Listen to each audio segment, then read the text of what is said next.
আমেরিকার ক্ষেত্রে এই প্রবাদটি একেবারেই যুচ্ছই। সেটি হচ্ছে সর্প হইয়া দংশন করে আর ওঝা হইয়া ছাড়ে। বিশ্বজুড়ে দ্বন্দ্ব সংঘাত, বিশেষ করে মুসলিম বিশ্বকে নাকানি চুবানি খাওয়াতেও সিদ্ধ হস্ত এই দেশ। তার সত্ত্বেও আমেরিকা বিশ্বমোড়ল। সকল সংকটে তাদেরকেই ডাকা হয়, আলোচনা হয়, এমনকি কখনো কখনো সিদ্ধান্তেও আসা হয়ে থাকে।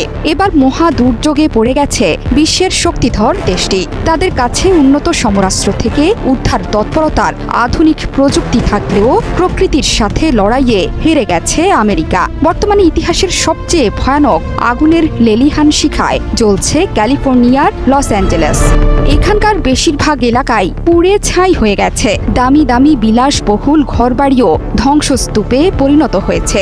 এই আগুনের তীব্রতা এতটাই বেশি যে কোনোভাবেই নিয়ন্ত্রণে আসছে না। সব চেষ্টা করেও ব্যর্থ বিদায়ী প্রেসিডেন্ট জো বাইডেন।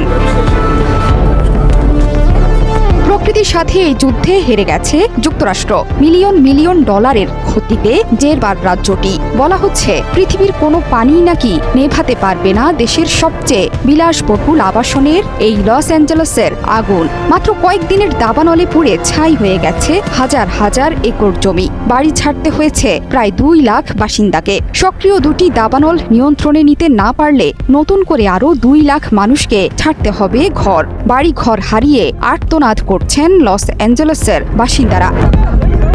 আন্তর্জাতিক সংবাদ মাধ্যম সিএনএনের প্রতিবেদনে বারবার উঠে এসেছে একটি প্রশ্ন: ধ্বংসযজ্ঞের মাত্রা কি কোনোভাবে কমানো সম্ভব ছিল, নাকি জলবায়ু সম্পর্কিত দুর্যোগের যুগে এটি কেবল নতুন স্বাভাবিক ঘটনা? এর উত্তরে মার্কিন পরিবেশ বিশ্লেষকদের ভাষ্য, আকাশ কিংবা স্থল থেকে পানি মেরে আগুন নিয়ন্ত্রণ করার যথাসাধ্য চেষ্টা করা হয়েছে। তবে এমন ভয়াবহ আগুন নিয়ন্ত্রণ করার ক্ষমতা পৃথিবীর কোনো পানি ব্যবস্থাতেই নেই।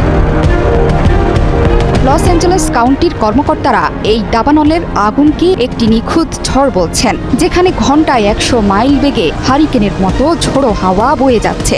এমন বিরূপ আবহাওয়ায় দাবানলে বিধ্বস্ত এলাকাগুলোতে পানি ঢেলে আগুন নিয়ন্ত্রণে করা একেবারেই অসম্ভব। লস অ্যাঞ্জেলেসে পানি সরবরাহকারী বিভাগ জানিয়ে দিয়েছে, এই ধরনের আগুনের সঙ্গে মোকাবিলা তারা আগে কখনো করেননি। ফলে এই বিষয়ে তাদের কোনো অভিজ্ঞতাও নেই। ঘন্টার পর ঘন্টা পানি দিয়েও আগুন নিয়ন্ত্রণে আনা যাচ্ছে না।